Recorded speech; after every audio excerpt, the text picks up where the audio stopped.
I will give a spare key to my parents for the new house. Huh? What are you talking about? I thought I would let them come and go freely. I won't allow that. If you don't agree, I will divorce you. How authoritarian of him. All right then. My husband, misunderstanding my statement, seemed to think I was submitting to him and grinned. However, what I had agreed to was a divorce. Afterward, he and my mother-in-law faced an unexpected outcome. My name is Jane. I'm a 36-year-old web engineer working from home. I've been married to Philip for 10 years now. I have a 9-year-old son named Tom, and the three of us live together fairly harmoniously. It hasn't always been smooth sailing, to be honest. I actually marvel at how we've managed to make it for a decade. I'm pretty sure having a child is a big reason we haven't divorced. We met at a friend barbecue. He was an elite PR consultant at a well-known company. He was down to earth, had a stable income, and was close in age with me. So he seemed attractive on paper. He made the first move, and as we got to know each other, we started going out seriously. Things went well, and about a year and a half into our relationship, he popped the question. We promptly introduced each other to our families, who gave us their blessings. Our wedding was beautiful, and our marriage started blissfully. We enjoyed our newlywed life, and about a year later, our son, Tom, was born. That's when an issue arose. It was my first time giving birth and taking care of a baby, so obviously, I was anxious. When I mentioned that to Philip, he immediately asked Patricia, his mother, for advice. He said, "From now on, Mommy will help you, so don't worry." I just wanted to talk to him and ease my worries, but he had already talked to her. And the next thing I knew, she showed up at our house. "Jane, my dear, you can relax now that I'm here. I will teach you the proper way to raise a child." I didn't ask for any of that. In fact, I had been reading up on parenting and wanted to try it my way. However, she constantly interfered with me. "Don't do it like that. If you want to raise this boy properly, you need to listen to me." She was an incredibly stubborn and difficult person who thought her way was the only way. If I didn't do things exactly as she wanted, she got furious. She came over almost every day. Her showing up was already stressful, but on top of that, I had to prepare lunch and had to make sure there were snacks for her. It all added to the expense. Plus, she used my kitchen and ate food without asking, which bothered me enormously. Not only that, Philip had given her a spare key without my knowledge, so she just walked into our home unexpectedly. The first time it happened, she scared me so much that I almost had a heart attack. And so, during the early years of our marriage, I was exasperated tremendously by her. Of course, I did talk to Philip about it. "Hey, about your mom." When I began, he had a proud look on his face and said, "Having her around is a good thing, right?" I was amazed by his cluelessness and told him clearly, "On the contrary, she has been causing a lot of trouble." "No way." "She acts like she's always right, doesn't listen to what I want, and eats a lot. I have to keep an unlimited flow of snacks in stock." He seemed annoyed. "What's the problem? She's taking the trouble to come and help you, but you're complaining. She raised me, so her parents' method can't be wrong. Of course, we have to treat her well because she's doing us a favor. Otherwise, we should be paying her money." "Nah, it's not about the money, but it's your ungratefulness. You need to change the rotten attitude. I will tell her to be stricter with you." What the? Instead of listening to me, He made the situation even more complicated. Patricia received various reports from him and became stricter with me from the next day on. It felt less like guidance and more like bullying. She complained about everything, constantly berating me. "You are so inept. I'm worried about Tom's future with your genes." Why did she have to say such things? Her snide remarks were always harsh, and it was taking a toll on my mental health. I thought I would need to consider divorce if things continued the same. While I was being tormented, Philip was asked to transfer to another branch in another state. My boss says it'd be better for my career to move, but I really want to stay here. I quickly mentioned that I wanted to move too. But we have mom's support now. "Oh, but we'll be fine. I'm thinking about returning to work too." If you say so, then let's take the chance. I was overjoyed with the opportunity of his transfer. The stroke of luck must have been a gift from the heavens. Fortunately, I could work from home, so the location didn't matter. I could easily follow him anywhere. So, we decided on the move. "It would be too far to come over and give you guidance," Patricia lamented. But secretly, I celebrated. I had no doubt that my life would be much more peaceful without her constant presence. I looked forward to finally having normal days with my family of 3. The new life in a new place was more comfortable than I had expected. Just not having Patricia around during the day made a huge difference. After dropping off Tom at daycare, I could focus on my work at home during the day, prepare dinner, and have everything ready before picking him up. I had complete control over my schedule. It was truly fantastic. I also had more quality time to spend with Tom. We strolled in the park, went shopping, and enjoyed being just the 2 of us.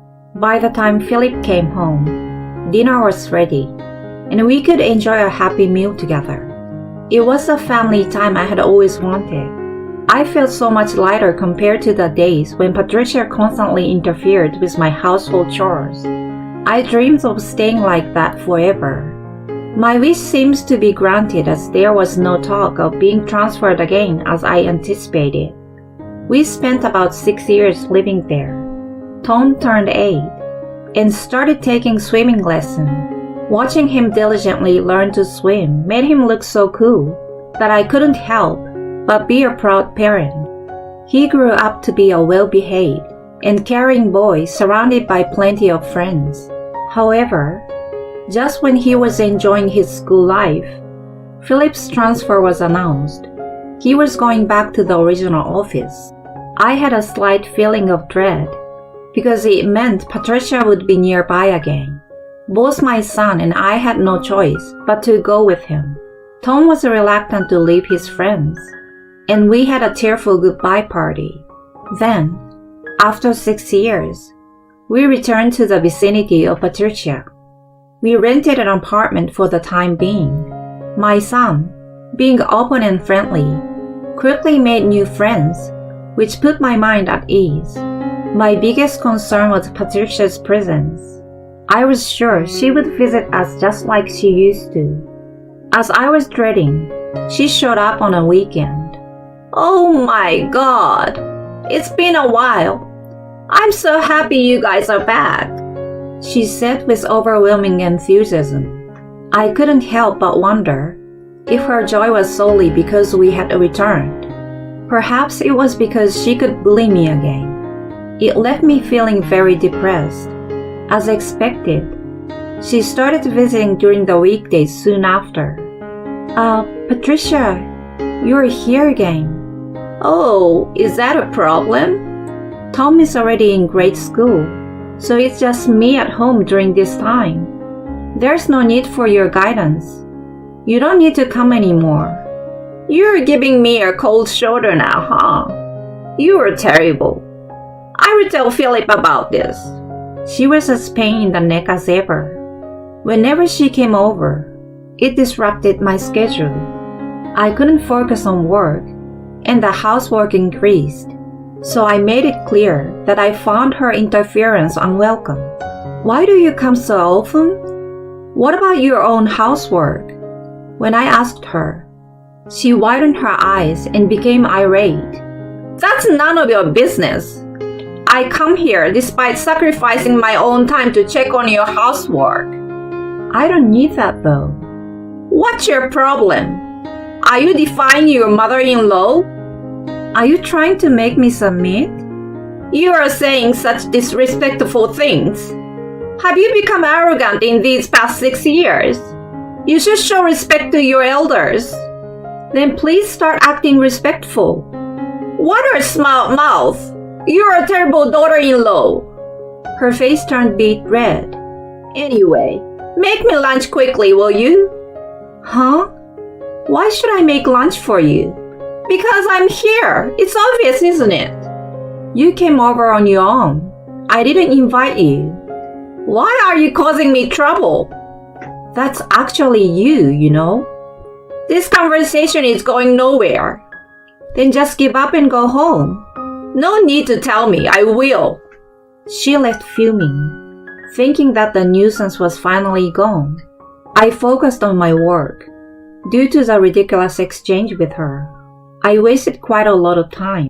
I hurried to finish my work and started preparing dinner around the time Tom returned. As expected, Philip came home that night looking upset. Hey, I heard from Mom that you treated her horribly and drove her away. No, she left her own. Don't interrupt me. She was looking forward to spending time with you again. But to give her such a cold reception, that's out of the line. No way. What she was looking forward to was spending time with me, but bullying me. There's no way she would do something like that. He didn't listen to me at all and took only her words at face value. There was no hint of doubt towards her. He was a complete mama's boy. Whenever she was involved, he lost his ability to make rational judgments. This mother and son pair was truly troublesome. Just as I was thinking, Tom spoke up. I see Grandma picking on Mom quite often. Philip's eyes widened at the statement. She's always yelling and saying mean things to her. I feel sorry for her, you know. Don't make things up. Why would he? What he said is true. I'm always being bullied, so I just stood up for myself. Thanks to Tom siding with me and testifying to the actual bullying, Philip couldn't say anything more. I can't believe this. His voice faltered. Then he fell silent and stopped talking at once. With Tom's help, I managed to avoid unnecessary exhaustion. I took a mental note to buy him lots of his favorite snacks.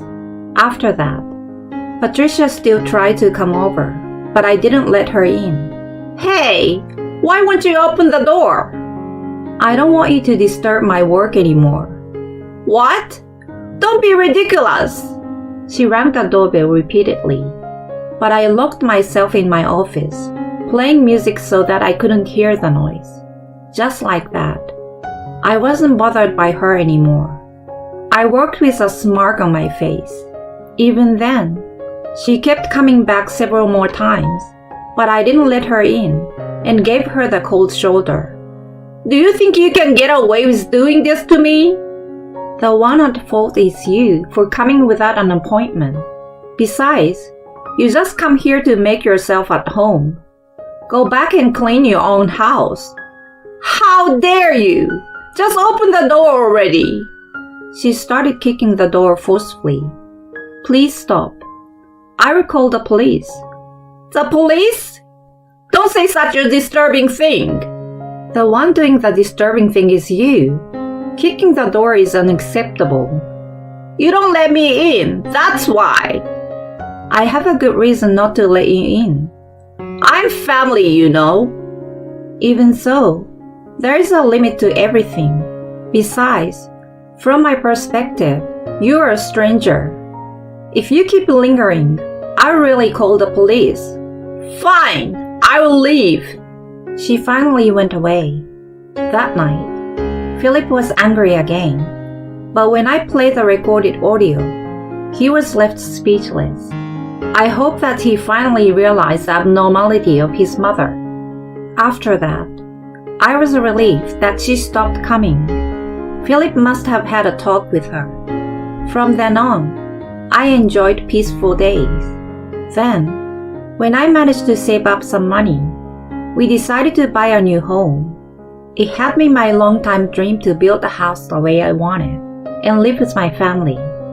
My dream was coming true. After consulting with the construction company and progressing with discussions, our house was finally completed. Tom and I were over the moon, looking forward to moving in. Then one day, Philip brought up something unexpected. I'm going to give a spare key to my parents for the new house. No, what are you talking about? I want them to come and go freely. Mom seems to be really reflecting on her behavior. I think it's better for all of us to get along. I won't allow that. What? Have I not explained to you what I have been through so far? After all that, it's out of the question to give them a spare key. If you're against it, we should get a divorce. His face turned bright red and slammed the table. How authoritarian of him. I had never seen him like that before. But in an instant, my love for him waned. All right then, misinterpreting what I meant by that. He seemed to think I had submitted to him, and he grinned. As long as you understand. So let's proceed in that direction then. With a smug expression on his face, he thought he had won. But what I had agreed to was divorce from him. Afterward, he and Patricia faced an unexpected outcome. I discreetly started packing my belongings bit by bit and sent them to my parents' house. Then, I moved out earlier than the scheduled moving day and arranged for the movers to come there. After all my belongings were transported to the new home, I unpacked with the help of my parents. That's when I received a call from Philip. Hello? Hey, what the heck is going on? Why are Tom and your stuff gone? Well, we have moved to our new house. Huh? The moving plan was for next week, right? Why did you move on your own? Because we are getting a divorce. What? You were the one who brought it up, saying we should get divorced. Wait, you meant... Yes, I meant alright with the divorce. Don't mess with me. I won't accept it. He hung up the phone. About half an hour later, I heard the sound of someone trying to open the front door. I knew it was Philip and Patricia. I opened the door with the chain still on. Hey, why was the door open? What have you done to this house? They were making a commotion. You seem to misunderstand, but this is my house. Huh? She let out a startled voice. You didn't know, huh? I purchased this house with my salary, so it's in my name as well. Changing the locks is my prerogative, isn't it? Is this a joke? Philip, tell me it's a joke. This is your house, right? He lowered his head when she demanded his answer. I can't believe it's true. She was devastated as she learned the truth. It was too much of a shock that she slumped right there. Anyway, can you please leave? Honey, I don't accept the divorce. I have the right to live here too. I take up giving Mom a spare key, so let me into the house. No, I don't trust you anymore. Let's handle this through lawyers. If you insist on staying here, I will seriously call the police. They hastily left when I threatened them. After that, I was able to successfully divorce Philip. I also received child support for Tom. My ex-father-in-law was disgusted to hear about what had taken place, and Patricia was kicked out of the house. She and Philip now live in a rundown apartment together and are struggling financially due to child support. Well, they brought it upon themselves, and I'm quite content with the outcome. On the other hand, I'm enjoying every day with Tom. Eventually, I plan to have my parents move in with us. Tom is very fond of them, and I'm sure we will make one happy family. Moving forward, I will continue to work hard at my job while raising him with all my love.